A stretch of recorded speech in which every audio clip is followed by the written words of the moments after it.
Hello guys, ito paalala ko sa mga taong gusto akong ipalit ulo sa totoo lang. Hindi ako papayag, mabubuko eh. Puputulin mo ulo ko, ganun, tapos ididikit mo sa ulo niya, ganun. Junjun, papayag ka ba? Palit ulo daw. Ha?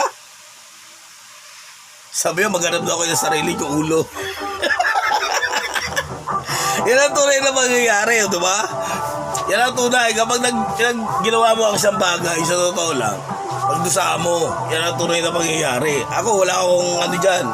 Wala akong masasabi sa mga ganyang bagay, di ba? Kaya nga tao, habang tumatanda, nagpapakabuti. Di ba? Tumatanda, nagpapakabuti. Para pagdating ng araw, di ba? Yung mga bata naman ang gagaya sa'yo, tapos aalaga ka ng mga bata, hindi yung mga salbahe. Yung iba salbahe, yung mga matanda na salbahe pa eh. O diba? Sa pagbatukan eh.